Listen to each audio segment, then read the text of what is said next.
on a kingdom assignment. Every child of God is on a kingdom assignment. And your assignment is not just within these four walls of the church.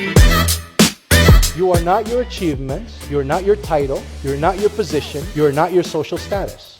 You see, all these other things, I'm a father, I'm a husband, I'm a pastor, those are all functions, but that's not who I am.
excited ngayong gabi at handang sabihin sa Panginoon na, Lord, no matter what I am going through right now, I will say yes, Lord, to you. Amen. Come on, let's worship Him.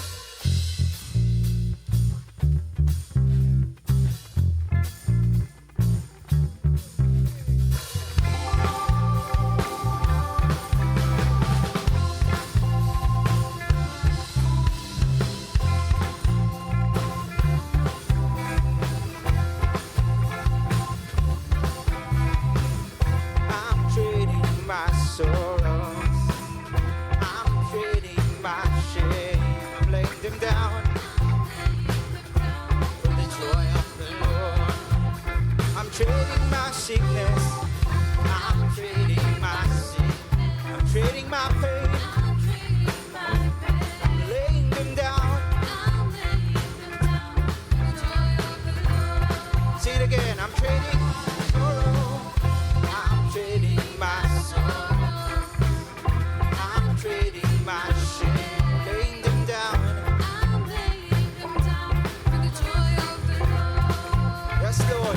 Trading my sickness, I'm trading my sickness, trading my pain, I'm trading my pain, laying them down, for the joy of the Lord. Say yes, Lord. Say yes, Lord, yes, Lord, yes, yes, Lord. Say yes, Lord, yes, Lord, yes, Lord, yes, Lord, yes, Lord, amen. I'm trading my sorrows, I'm trading my sorrows, trading my shame, laying them down for you, for the joy of the Lord. We're trading our sickness, I'm trading my pain, as we lay them down, for the joy of the Lord. Say yes. Yes, Lord, yes, Lord, yes, yes, Lord. Yes, Lord, yes, Lord, yes, yes, Lord. Yes, Lord, yes, Lord, yes, yes, Lord, amen. Depressed but not crushed, persecuted, not abandoned, struck down but not this Lord. Blessed beyond the curse. For His promise will endure, and His joy is gonna be my strength. Though sorrow may last for a night, joy comes in the morning. Hey, I'm trading my sorrows, I'm trading my shame, laying them down. I'm laying them down for the joy of the Lord. I'm trading my sickness, I'm trading my sickness. I'm trading my pain, laying them down.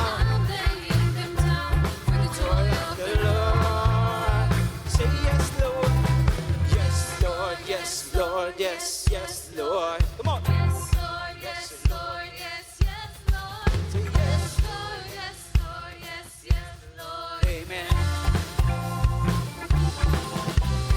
Yes, Lord, yes, Lord, yes, yes, Lord, yes, Lord, yes, Lord, yes, yes, Lord, yes, Lord, yes, Lord, yes, yes, Lord. Yes, Lord, yes, Lord, yes, yes, Lord. Yes, Lord, yes, Lord, yes, yes, Lord. Amen. Yes, yes, Lord, amen. Yes, yes, Lord. Yes, Lord, yes, Lord, yes, yes, Lord. Yes, Lord, yes, Lord, yes, yes, Lord, amen. Sing it again. Yes, Lord, yes, Lord, yes, yes, Lord. Yes, Lord, yes, Lord, yes, yes, Lord. Yes, Lord, yes, Lord, yes, yes, Lord, amen. Yes, yes, Lord, amen. Yes, yes, Lord, amen. Yes, yes, Lord, amen. Amen. Yeah, come on, say yes, Lord. Yes, Lord. Yes, Lord. We will follow you, Lord, wherever you lead us. Lord, salamat, Panginoon. Lord, in everything you are faithful, you are good, you remain good in our lives, Lord. Maraming salamat, Panginoon. And tonight, we will continue to offer our lives to you, Lord. Declare that you are Lord above all. Lord, over our lives, Lord God.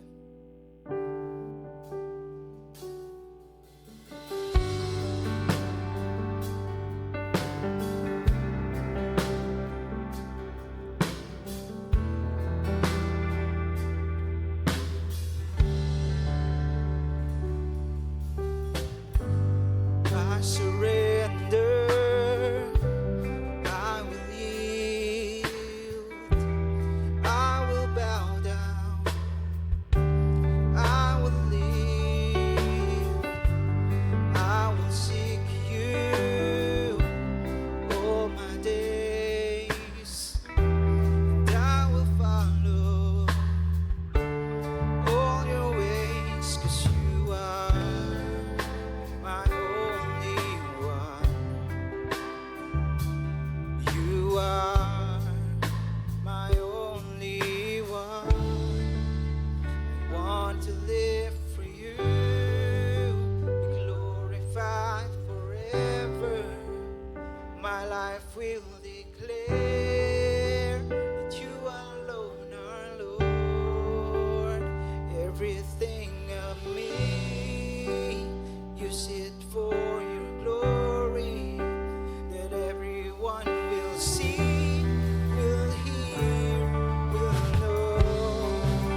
Here I am, Lord, mold me. Here I am, Lord, use me. Here I am, Lord, send me for your glory. So here I am, Lord, mold me. Here I am, Lord, use me. Here I am, Lord, send me for your glory. Here I am, Lord, mold me. Here I am, Lord, use me. Here I am, Lord, send me for your glory. Here I am, Lord, mold me. Here I am, Lord, use me. Here I am, Lord, send me for your glory. I want to live for you, be glorified forever. My life will declare you are Lord, oh Lord. Sing everything of me. Use it for your glory. Everyone will see, will hear, will know. I want to live for you, be glorified forever. My life will declare you alone are Lord. Everything of me, use it for your glory. That everyone will see, will hear, will know. That everyone will see, will hear, will know. That everyone will see, will hear, will know. You are Lord of all. That you are Lord of all.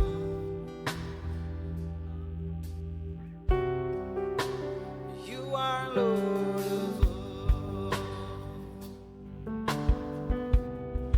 Yes, Lord. You are Lord. You are Lord. Continue to be the Lord of our lives, Lord God. Ito po ang aming dasal, dalangin, Panginoon, sa gabing ito. Na ikaw lamang ang patuloy na maitaas sa aming mga buhay, Panginoon. God, I pray that you bless each and every one tonight as we hear from you tonight, Lord God. Open up our hearts.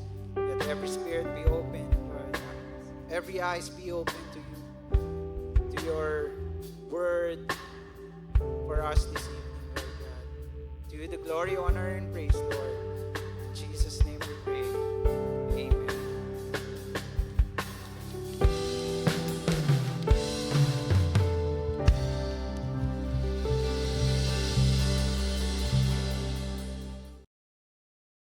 Blessed evening to all of us and welcome to our midweek worship service. Thank you for joining us tonight, and wherever we are right now, I pray that God will personally speak to us as we ponder on another topic for our series, Expanding into New Things. So marahil iba po sa atin dito ay nagtataka kung bakit pinag-uusapan natin yung series na ito for the month of November. Since parang sa atin, it will just be the end of the year, 2 months na lang at magta-2024 na. Pero pinag-uusapan na natin as early as now, yung new season, new beginning, and new things, di ba?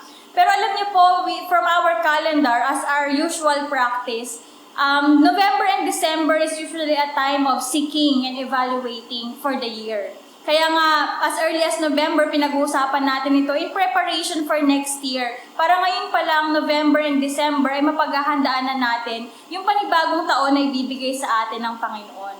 That's why we are talking about expanding into new things, as we are also expecting changes and new season for the next year, especially for the church. And I don't know, with our personal lives, maybe meron ding mga bagong season or chapter ng buhay natin na dadaanan natin for the next year. And it's so timing to talk about this kasi talagang sa pagpapalit ng taon ay may mga bagay na kailangan na nating iwanan, kailangan nating baguhin if we want to experience new chapter, new season, if we want to experience that growth and change in our lives. Tama po ba? And tonight we will talk about the topic, taking the risk. Ayan, taking the risk. Noong mga nakaraan po kasi, shinare sa atin yung mga topic na leaving everything behind, beyond the horizon, and ngayon naman po we will talk about taking the risk when it comes to growth and change. Ang big idea po ng topic na ito is that if we desire to experience growth and change in life, we should have the courage and readiness to take the risk. Overcome and stand against unbelief and doubt, and to trust and obey God. Amen. As we ponder, as we desire to experience change, new chapter, new season in our lives, alam natin kaakibat nito ay yung anticipation na meron tayong bagong kaharapin na sitwasyon sa ating buhay. At part of that is the uncertainty of what we are going through in the future. Diba? Kung ano yung kakaharapin natin in the future, hindi pa natin alam. But there is an anticipation that as we face new things in life, we will also experience some risk, no? Mga bagay na dala ng uncertainties ng future. And so we need to overcome, we need to understand na as we face these new things, meron talagang mga kaakibat itong risk or uncertainties. And we need to overcome our unbelief or even our doubts. And instead, we need to learn to trust and obey the Lord. So, coming from our scripture reference from Numbers chapter 13 to 14, please bear with me dahil medyo mahaba po itong text natin, pero napakaganda at marami pong ituturo sa atin ng Panginoon. Are you ready? So we will see here the story of Caleb. Ayan. So last time, it is the story about Moses and si Abraham. Ngayon naman po ay si Caleb. Okay, so if you have your Bible, please read with me Numbers chapter 13 to chapter 14. Pero i-skip natin yung ibang verses and we will just focus on the key verses na kukuhanan natin ng ating mga main points tonight. Alright? So let's read from chapter 13, verses 1 to 3. The Lord said to Moses, "Send some men to explore the land of Canaan, which I am giving to the Israelites. For each ancestral tribe, send one of its leaders." Verse 3, So at the Lord's command, Moses sent them out from the desert of Paran. All of them were leaders of the Israelites. These are their names. So from verses 4 to 15, dito po inisa-isa yung mga tribal leaders na sinend out ni Moses to explore the land of Canaan. So, basahin niyo lang po ninyo. And also from verses 16 to 25, nandito naman yung instruction ni Moses kung ano yung mga kailangan nilang tingnan as they explore the land of Canaan. And so, verse 26, They came back to Moses and Aaron and the whole Israelite community at Kadesh in the desert of Paran. There they reported to them and to the whole assembly and showed them the fruit of the land. They gave Moses this account. We went into the land to which you sent us, and it does flow with milk and honey. Here is its fruit. But the people who live there are powerful, and the cities are fortified and very large. We even saw descendants of Anak there. The Amalekites live in the Negev, the Hittites, Jebusites, and Amorites live in the hill country. And the Canaanites live near the sea and along the Jordan. Then Caleb silenced the people before Moses and said, "We should go up and take possession of the land, for we can certainly do it." But the men who had gone up with him said, "We can attack those people. They are stronger than we are." And they spread among the Israelites a bad report about the land they had explored. They said, "The land we explored devours those living in it. All the peoples we saw there are of great size. We saw the Nephilim there, the descendants of Anak come from the Nephilim. We seem like grasshoppers in our own eyes, and we look the same to them." And after this report from the explorers, nag-react po yung community, the Israelites. And kung itutuloy po natin yung base sa chapter 14, titingnan na po natin yung sumunod na pangyayari sa verse 5.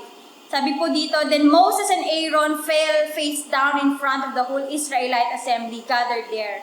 Joshua, son of Nun, and Caleb, son of Jephunneh, who were among those who had explored the land, tore their clothes and said to the entire Israelite assembly, "The land we passed through and explored is exceedingly good.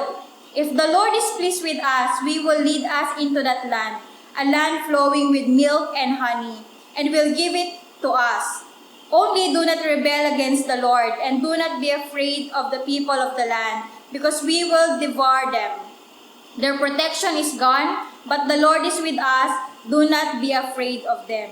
And then after this remarks from Joshua and Caleb, ay nag-usap na po ang assembly ng Israelites, si Moses, and then the whole community. And we will see the conversation between Moses and God. And si Lord is nagkaroon din siya ng feedback about the reaction and the reports of the people. So again, we will skip and read on the verse 20. The Lord replied, I have forgiven them as you asked. Nevertheless, as surely as I live and as surely as the glory of the Lord fills the whole earth, not one of those who saw my glory and the signs I performed in Egypt and in the wilderness, but who disobeyed me and tested me 10 times, not one of them will ever see the land I promised on oath to their ancestors. No one who has treated me with contempt will ever see it. Verse 24, but because my servant Caleb has a different spirit and follows me wholeheartedly, I will bring him into the land he went to, and his descendants will inherit it. And verse 26, the Lord said to Moses and Aaron, how long will this wicked community grumble against me? I have heard the complaints of these grumbling Israelites. So tell them, as surely as I live, declares the Lord, I will do to you the very thing I heard you say. In this wilderness, your bodies will fall, every one of you 20 years old or more who has counted in the census and who has grumbled against me. Not one of you will enter the land, and I swore with an uplifted hand to make your home, except Caleb, son of Jephunneh, and Joshua, son of Nun. As for your children, that you said would be taken as plunder, I will bring them in to enjoy the land you have rejected. But as for you, your bodies will fall in the wilderness. Your children will be shepherds here for 40 years, suffering for your unfaithfulness until the last of your bodies lies in the wilderness. For 40 years, 1 year for each of the 40 days to explore the land, you will suffer for your sins and know what it is like to have me against you. I, the Lord, have spoken. I will surely do these things to this whole wicked community which has banded together against me. They will meet their end in this wilderness. Here they will die. So the men Moses had sent to explore the land, who returned and made the whole community grumble against him by spreading a bad report about it. These men who were responsible for spreading the bad report about the land were struck down and died of a plague before the Lord. Of the men who went to explore the land, only Joshua, son of Nun, and Caleb, son of Jephunneh, survived. So may the Lord bless us as we study His Word. So maybe some of us have encountered this scripture in one of our devotions and even in our usual Sunday preachings. And marahil po ay familiar na po tayo dito sa story na to. But then again, for every one of us, this is just a recall that this story was a continuation of Moses' calling to lead the Israelites out of Egypt. Remember last Wednesday, tinuro po sa atin ni Sister Jeng that Moses was called to lead the Israelites out of Egypt. And ito na po yun, nakaalis na po sila from the land of Egypt and they are now going to the land that the Lord promised them. And as they approached the Jordan River, they lived in and near Kadesh Barnea or in a desert near the promised land. So when they reached there, they were on the verge of entering the promised land. Napakalapit na po nila nung time na ito sa promised land na binibigay sa kanila ng Panginoon. However, as expected na marating nila iyon in no time, in as quickly as possible as the Lord promised it to them, hindi po yun yung nangyari. No, nagkaroon po ng kakaibang pangyayari dahil sa mga naging reaction nila o sa mga sumunod na pangyayari. Naging domino effect po yung pangyayari sa buhay nila. So, imbes na makapasok sila agad at maklaim nila yung promised land, ay hindi po ito agad nangyari.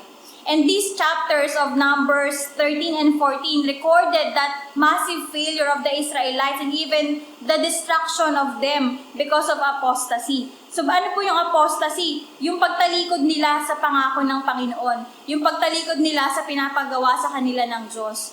The people failed to believe in the Lord, turned their backs on the promised land, and proposed returning to Egypt. Ayan, so andun na malapit na sila sa promised land na ipinangako ng Panginoon sa kanila, ibibigay ng Panginoon sa kanila.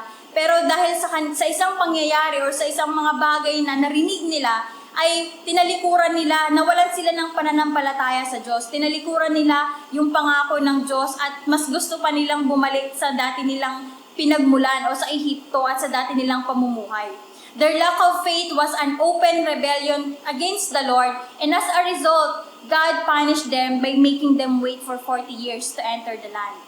Somehow, itong story na to, makikita natin yung sarili din natin. Di ba po? Minsan, nandun na tayo, malapit na tayo dun sa goal or isang bagay na pinapangarap natin or ipinangako ng Panginoon sa atin. But then all of a sudden, may mga bagay na naghihinder sa atin para makuha yung mga bagay na yon, maranasan or makamit yung mga bagay na yon. And sometimes, imbes na maranasan na natin or makuha na natin yung mga bagay na yon, mas tumatagal pa, 'di ba? Nagkakaroon pa ng delay or nagkakaroon pa ng hindi mafulfill yung mga bagay na gusto nating mangyari sa buhay natin.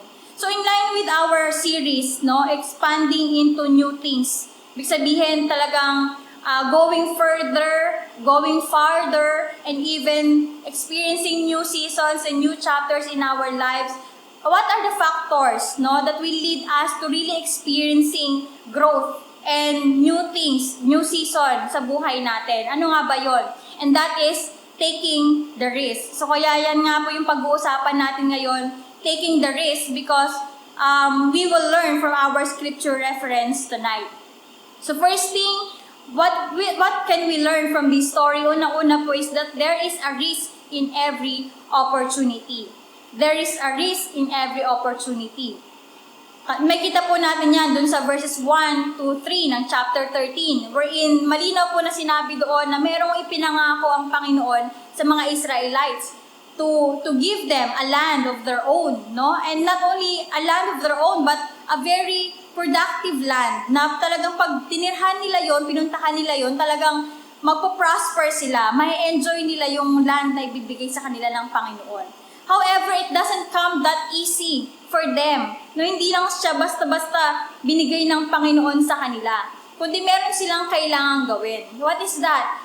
Actually, sending out the spies was their idea. No? Yung may pinangako sa kanila ang Panginoon, na bibigyan ko kayo ng lupain, no? Itong lupang pangako ay para sa kanila. And then they had to really see it in their eyes na talagang totoo ba, may pinangako ba sa atin ng Panginoon? At ano kaya yung ipinangako sa atin ng Panginoon? Maganda ba ito? O di ba ito maganda? And so they had this idea na mag-send out ng mga spies to explore the land that the Lord has promised them. So yun yung, actually sa kanila nang galing yung idea na mag-send out ng spies. And so kinonfirm lang ni Lord through Moses na okay, let's do that. Let's send some men, leaders to explore the land and to see yung situation ng land na ibibigay sa kanila at ipinangako sa kanila. So, may kita naman natin na hindi sila naging impulsive, di ba, dun sa desisyon ng pagkamit ng pangako ng Panginoon. They didn't act with rush or even impulsiveness na sige, puntahan na natin yan, pasukin na natin yan. Hindi sila nagpadalos-dalos. Maganda nga na naisip nilang mag-spy out muna para talagang makasigurado sila na maganda ba talaga yung pupuntahan nila. Or kaya naman may mga balakid ba, meron bang challenges na kailangang harapin as they claim the land. That was really a wise move, no? An initiative from them. And very notable din na ang mga nag-spy out ng land ay mga leaders, di ba? Tribal leaders, one leader from each tribe yung pinili at pinapunta para mag-explore ng land.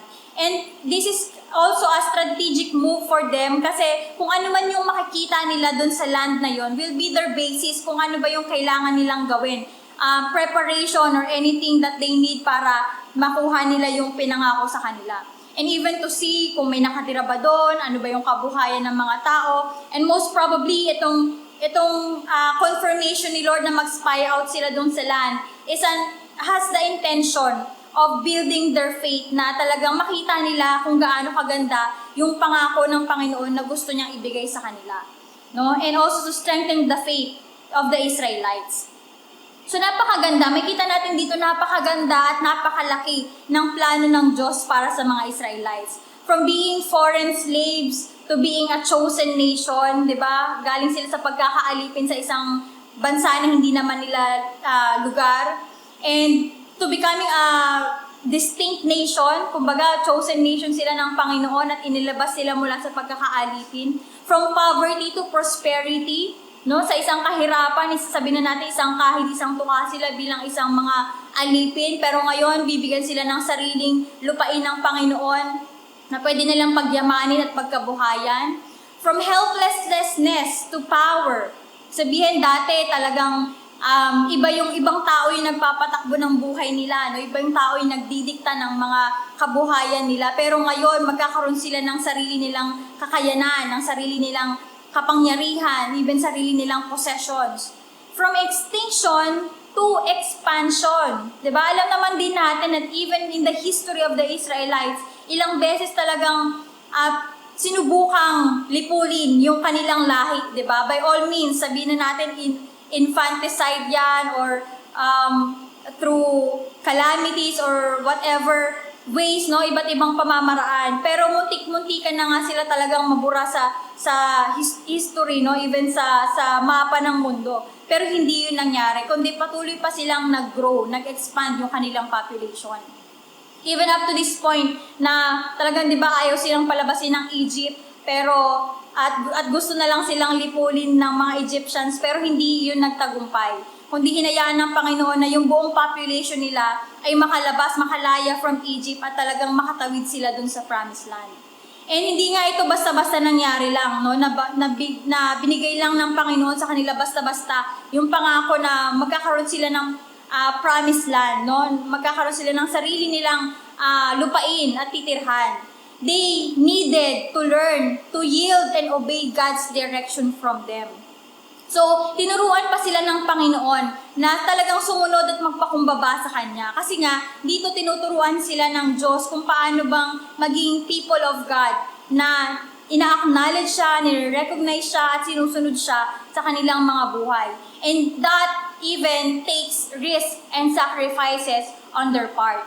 So, hindi naman talaga madali din sa kanila para basta-basta lang sumunod sa Panginoon. Because itong mga pagkakataon na to, dito pa lang din nila talaga kinikilala ang Diyos at ang Diyos ay nagpapakilala sa kanila. Kaya merong mga sakripisyo at meron ding mga bagay na pinapagawa sa kanila ang Panginoon na hindi madali. But in their obedience, nakikita nila yung magandang resulta at pagpapala nung ginagawa nila na yon sa Panginoon. So they have recognized the risk and even the sacrifice of taking heed or even claiming God's blessing or taking heed into God's opportunities sa buhay nila. So ganun din po tayo, hindi ba? We also do encounter opportunities in life, in work, in business, in relationships, in our studies, in our ministries. Iba't ibang opportunities yung nakakaharap natin, iba't ibang opportunities yung na-encounter natin in this life.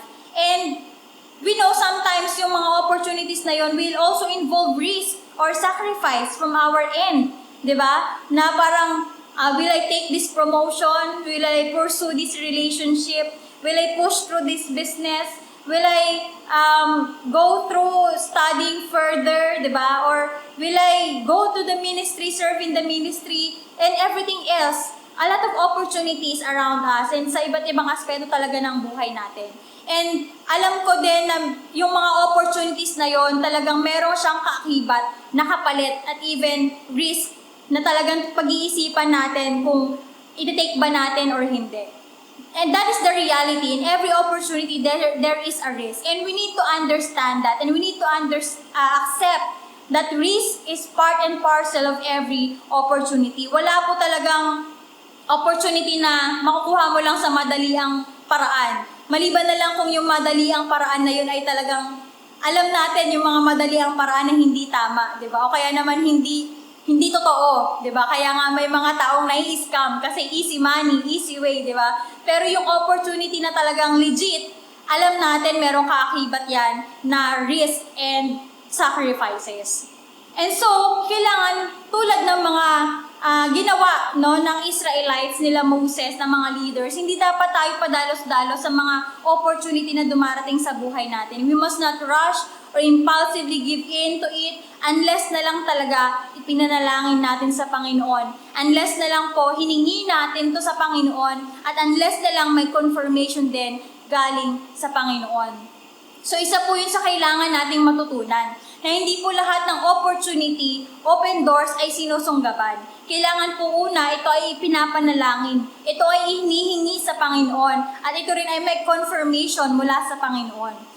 Dahil hindi po lahat ng opportunity ay nakakabuti para sa atin. Not all opportunities are to be taken unless it's given by the Lord. Because there are opportunities that might distract or distract us. Ano ibig sabihin po nun? May mga opportunities na akala natin maganda, akala natin tama. Pero yung mga opportunities pala na minsan hinaharap sa atin ay pwede palang makadistract sa atin, no? Mawawala tayo sa focus, o kaya naman makadestroy sa atin, makasira sa atin. Imbis na makatulong ay makakasira sa atin.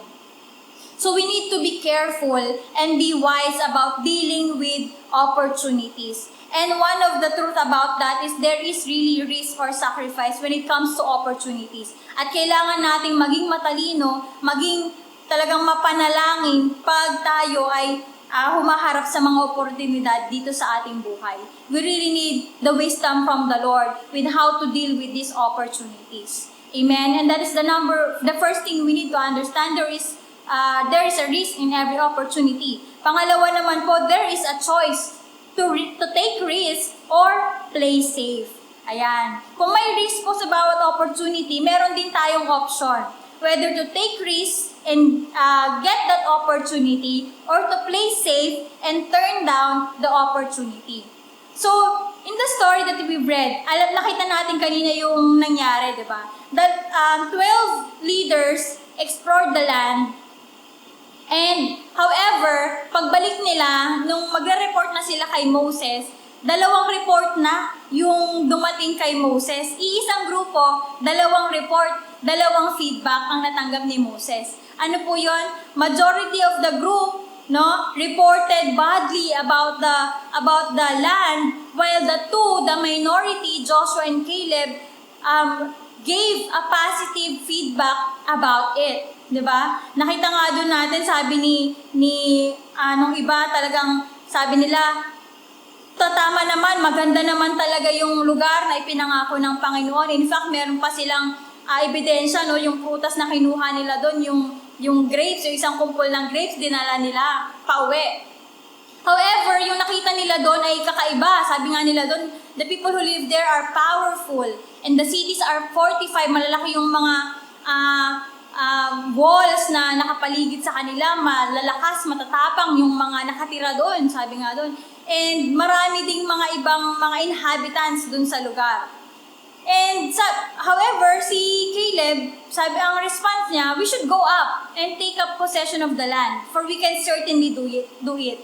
No? Si Caleb, ang response niya, ang report niya ay, oo, maganda yung lugar. At oo nga, totoo din na may mga ibang nakatira doon na tila malalakas sila at talagang guarded, protected yung city. Pero sabi niya, kaya natin kuhanin yon, kaya natin yung maklaim. No? We can certainly do it. Kuhanin natin yung pinangako sa atin ng Panginoon, go up, take possession of it, for we can certainly do it.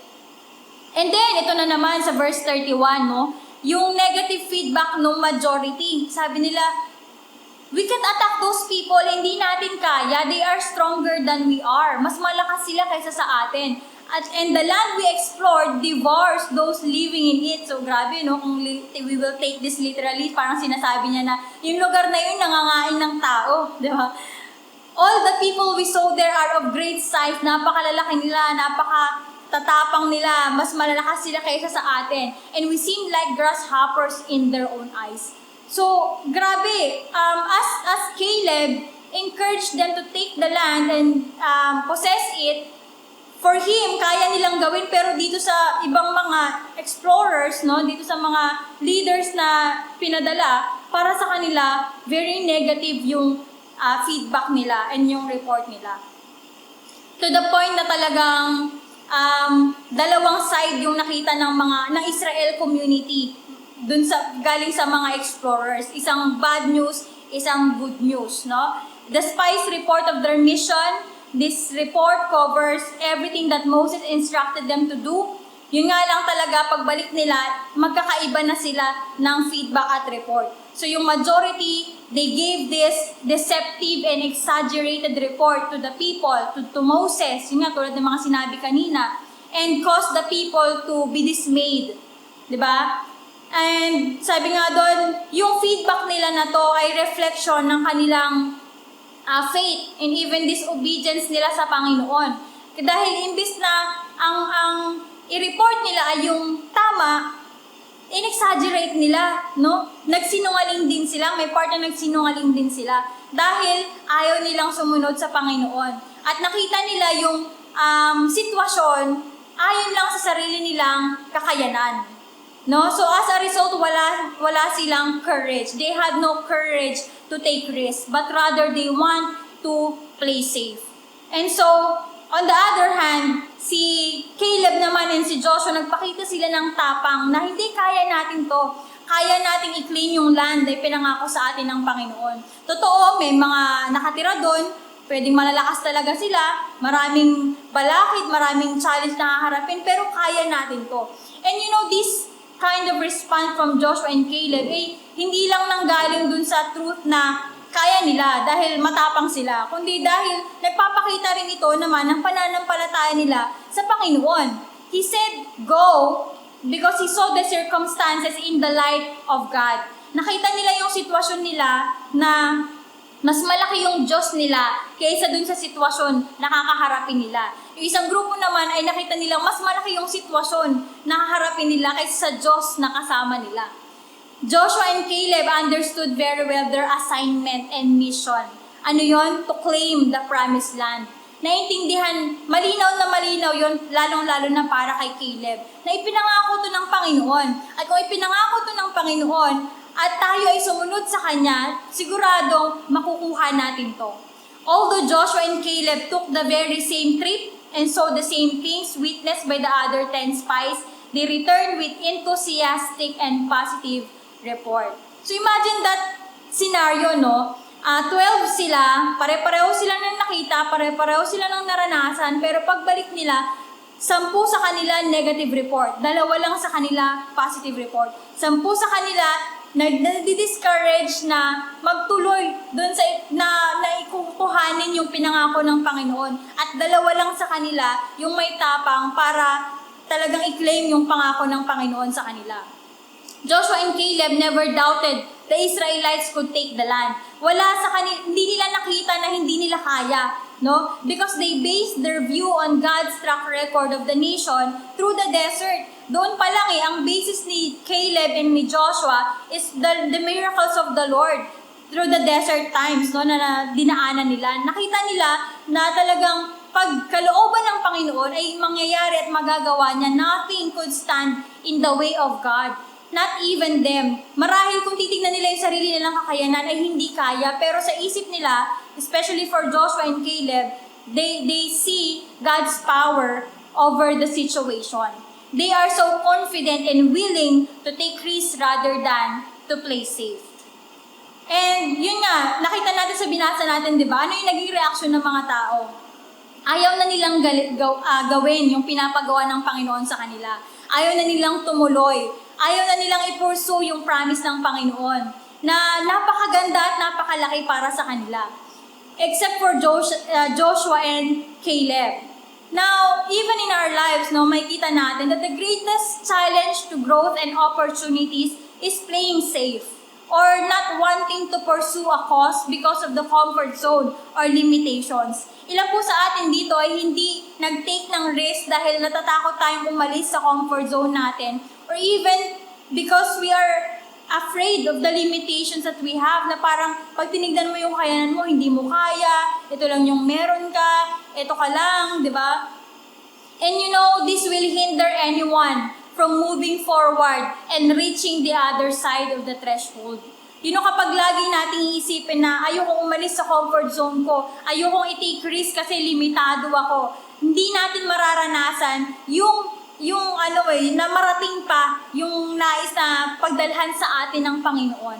Hindi natin makikita yung nasa other side ng threshold kung hindi tayo magte-take risk at hindi tayo gagalaw, hindi tayo susunod sa direksyon ng Diyos na binibigay sa atin.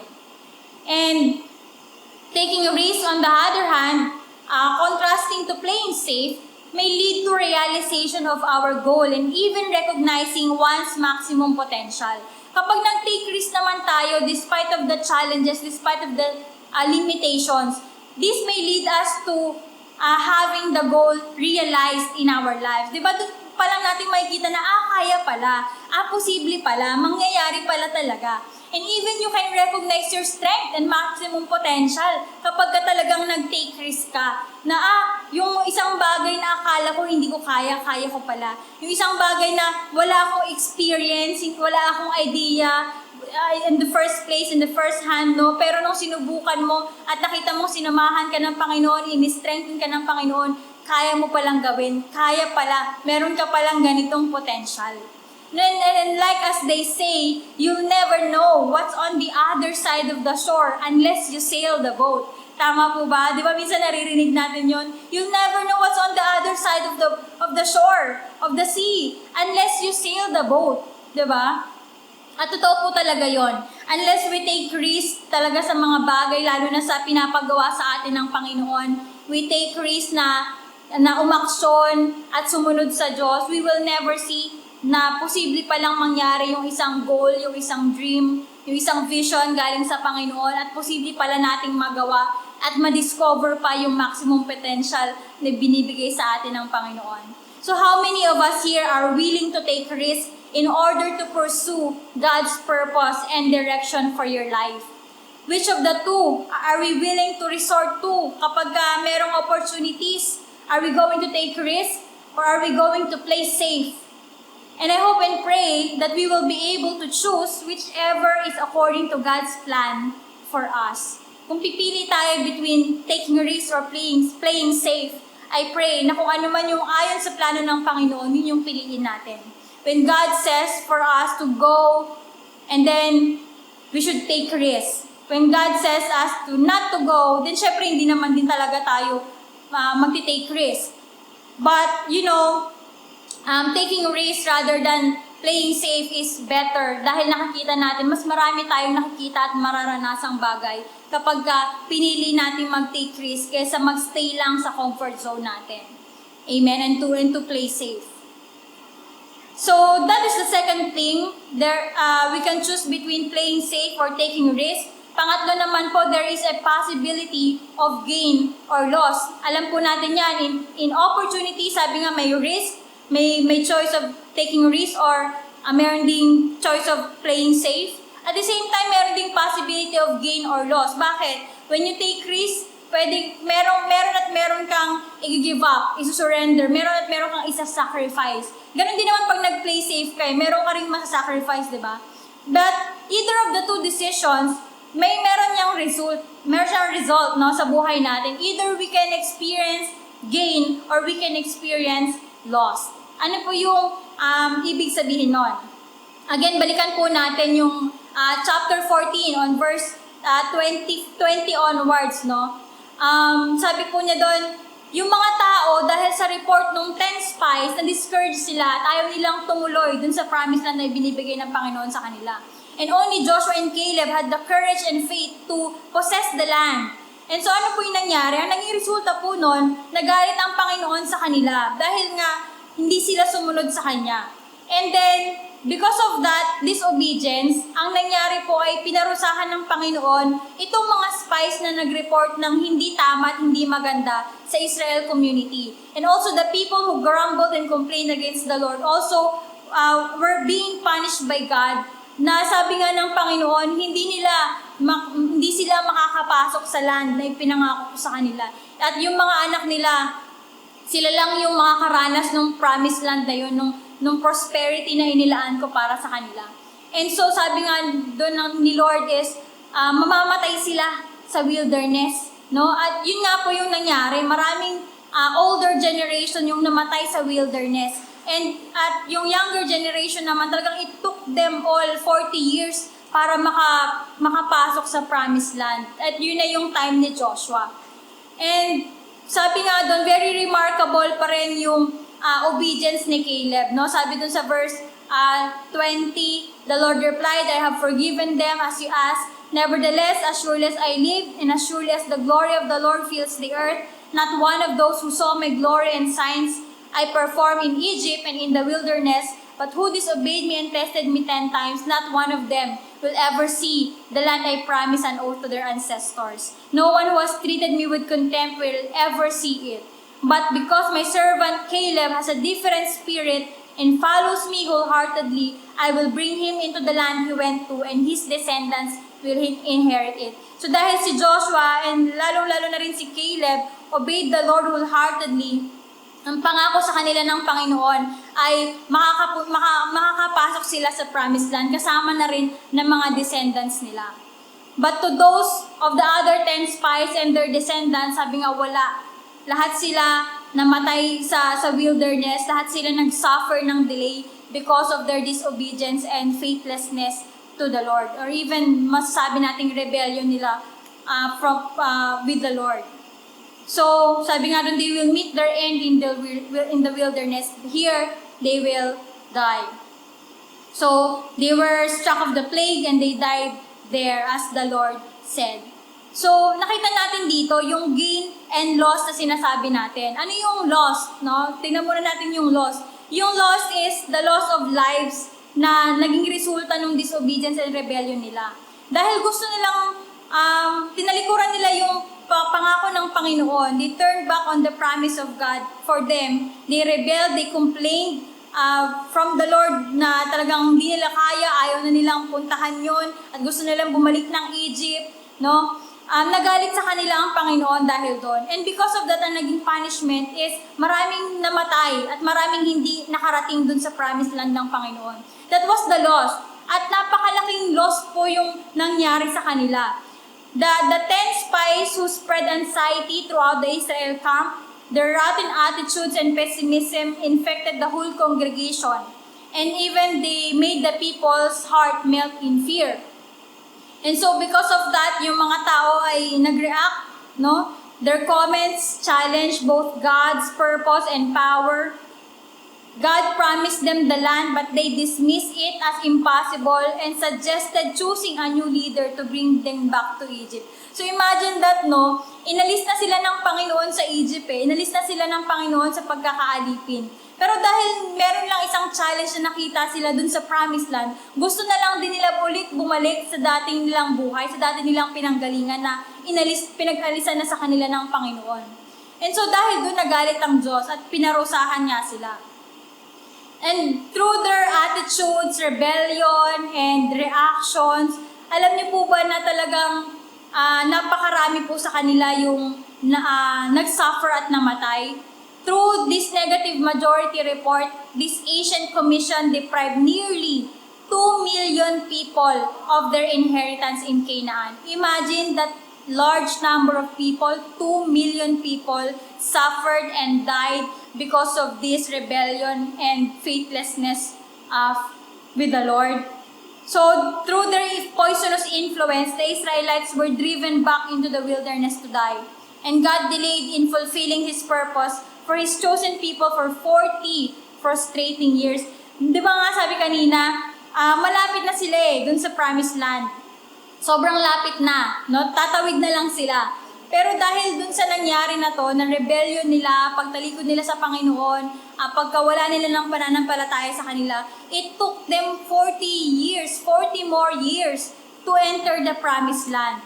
So grabe yung distraction at grabe yung delay na naranasan ng buong community because of what the leaders have done, no? Because of their negative reports and actions and even the influence. However, si Caleb and Joshua, sabi nga dun kanina, no, they stayed alive for a new era. Sila lang yung natira sa generation nila at sila lang din yung nakapasok sa promised land.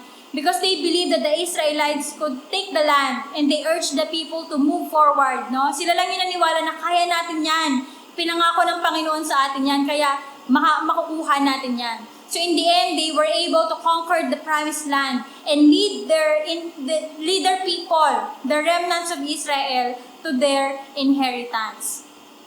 And alam niyo po, hanggang pagtanda ni Caleb, no, fast forward tayo, may kita natin sa Joshua chapter 14, hanggang pagtanda ni Caleb, hindi siya huminto na magtiwala sa Panginoon at mag-take risk para sa Panginoon. He remained rooted in his faith and obedient to the Lord. Doon nga sa Joshua chapter 14, may kita natin, nandun na sila sa promised land. And yet, there are still lands to conquer. And so, ito yung conversation ni Joshua and ni Caleb, no? Sa verse 6 ng Joshua chapter 14.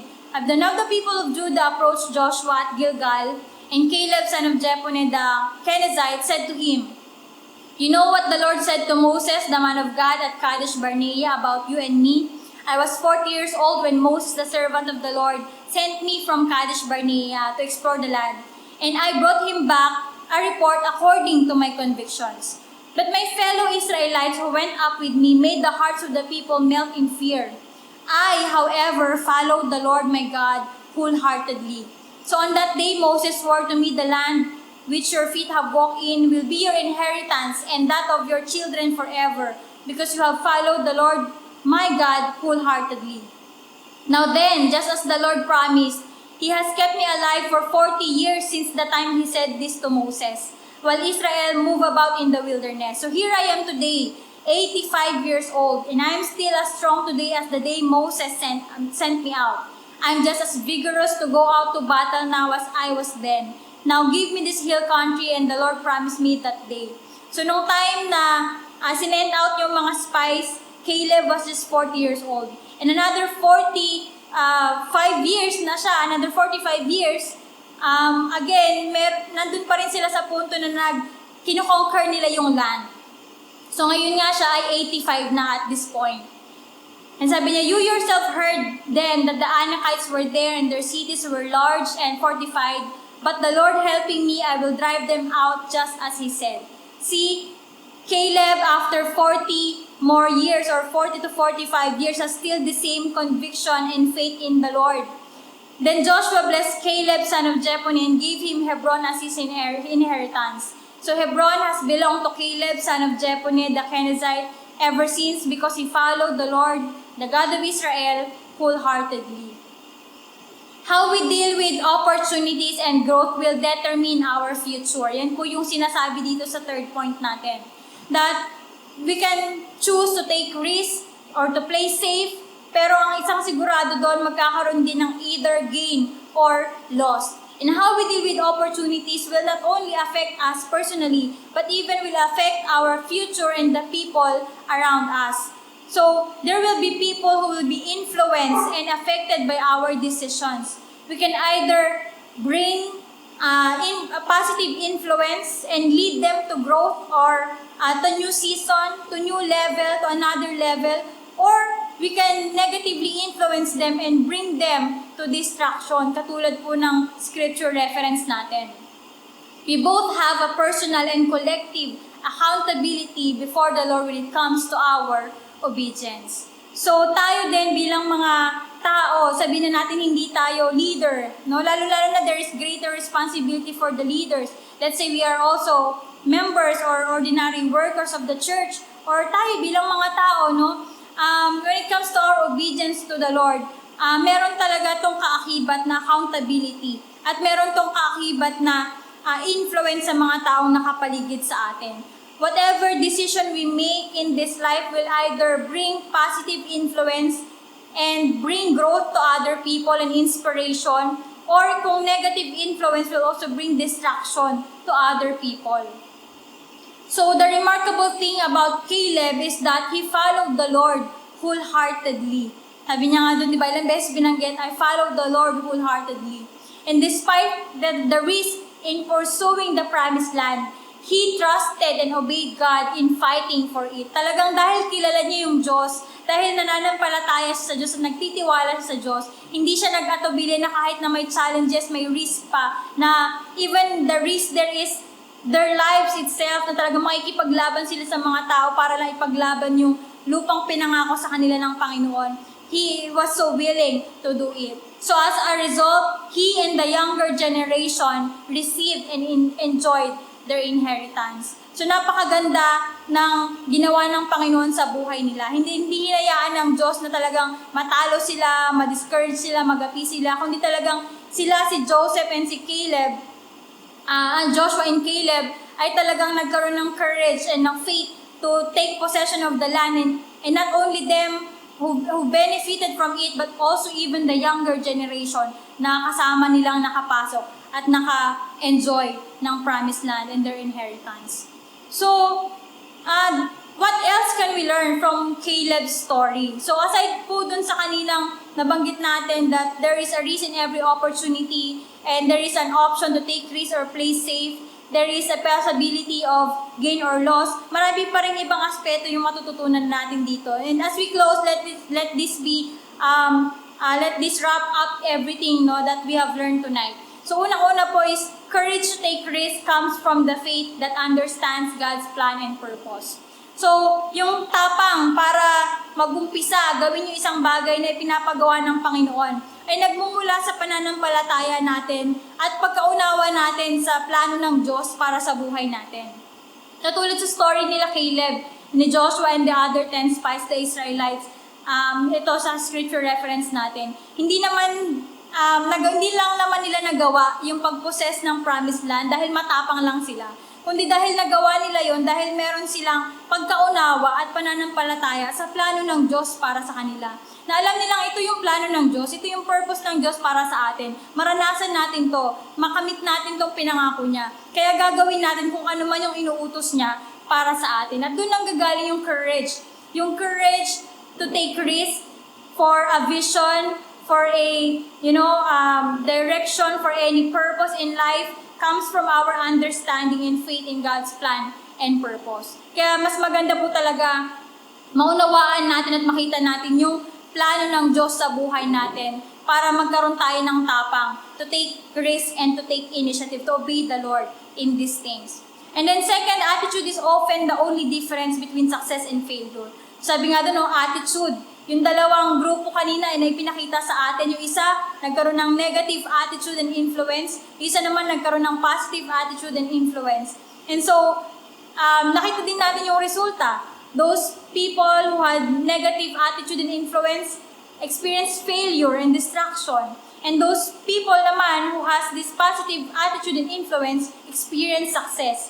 And sometimes the only difference for us to experience success and failure also depends from our attitude. Titignan ba natin na pangit yung isang bagay o titignan natin kaya natin yon, no? Titignan ba natin hindi natin kaya kasi mahirap? O titignan mo ba na kaya yan kahit na mahirap?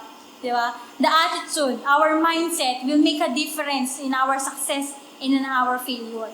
Pangatlo, the circumstances must be viewed in the light of God, not the other way around. Katulad din po ng scripture reference natin pinakita doon na yung dalawang klase ng tao, na yung isa nakita nila yung circumstance nila na mas malaki kumpara sa Diyos na sinasamba nila, sa Diyos na sinusunod nila. Yung isa naman ay nakita nila yung Diyos nila na mas malaki kumpara sa sitwasyon na meron sila. And so pinurso nila yung pangako at pinapagawa sa kanila ng Panginoon. Ganun din po tayo as we are children of God, lalo na po tayo bilang mga Kristiyano, ang tingin po natin ay dun sa kakayanan at kalakihan ng Diyos sa buhay natin. Hindi natin nahayaan yung sitwasyon, yung magdikta sa ating buhay, lalo na sa ating mga future. Kundi hayaan natin yung Diyos na patuloy na mag-guide sa atin at talagang siya yung magdala sa atin dun sa mga bagay na nais niya para sa atin.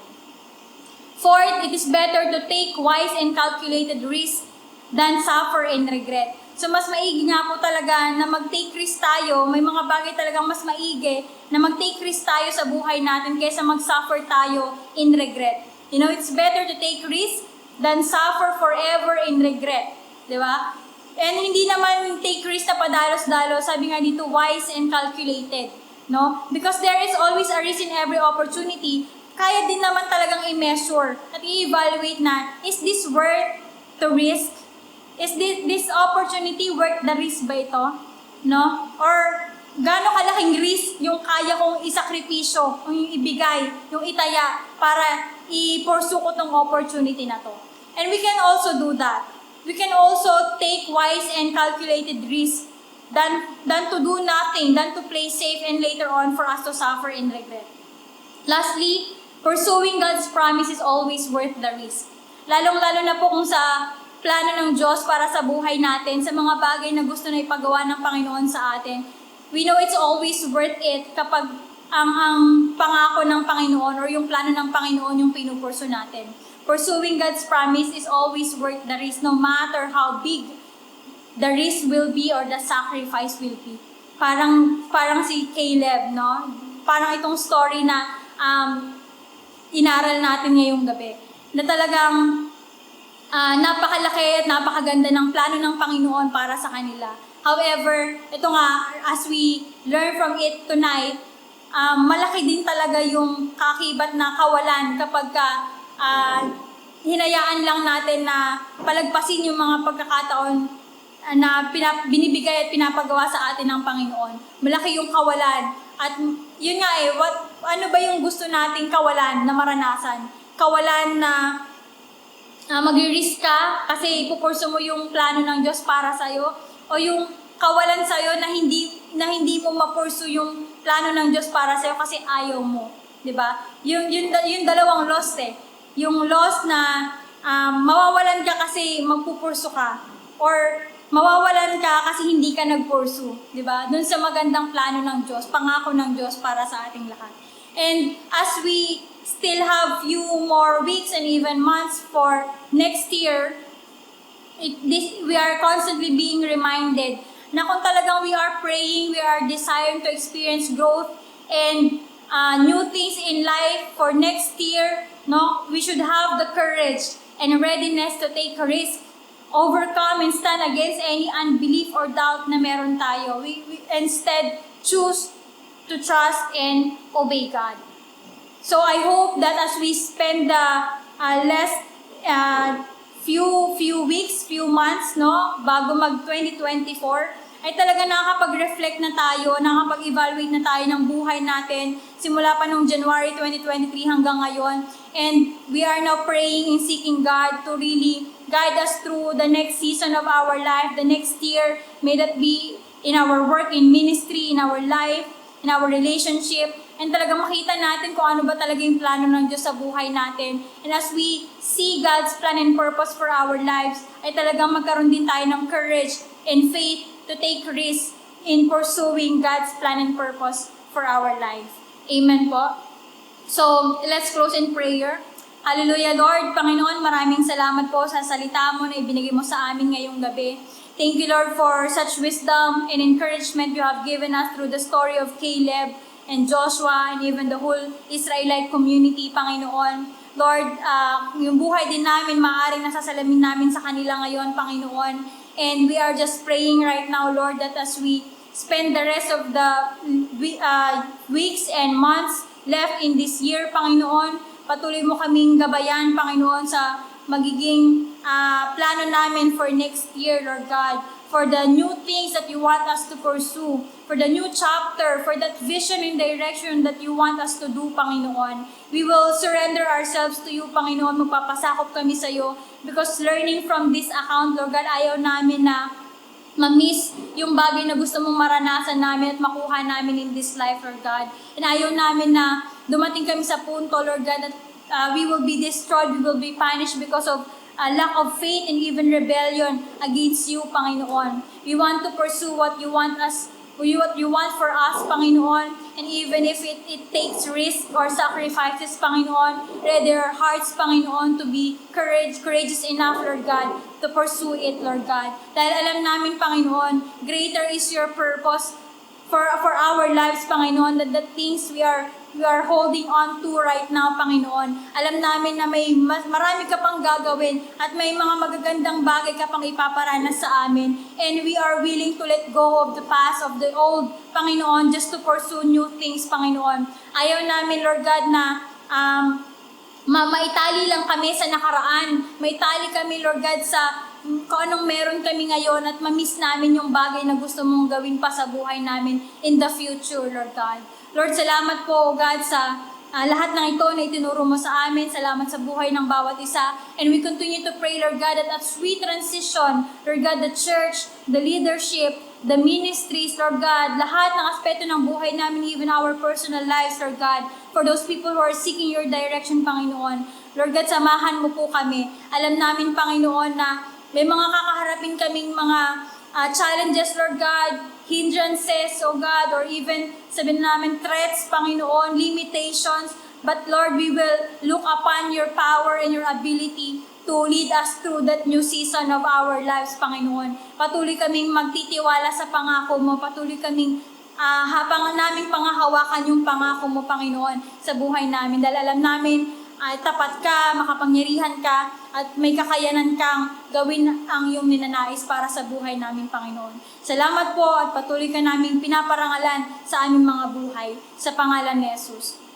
Amen and amen. So I hope marami po tayong natutunan mula sa word ni Lord sa atin tonight. And patuloy po nga namin ini-encourage ang bawat isa to be faithful and obedient to God when it comes to our tithes and offering, to continue to support the Lord's ministry to Regents of Christ Ministries International by giving our tithes and offering to the Lord faithfully. So the Lord bless us all. Patuloy tayong samahan ng Panginoon sa mga ilang araw pa ng linggo na to. Patuloy po tayong magsama-sama sa ating online and on-site worship services. So Regents family, let us all shine where we are.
On a kingdom assignment. Every child of God is on a kingdom assignment. And your assignment is not just within these four walls of the church. You are not your achievements, you're not your title, you're not your position, you're not your social status. You see, all these other things, I'm a father, I'm a husband, I'm a pastor, those are all functions. But that's not who I am.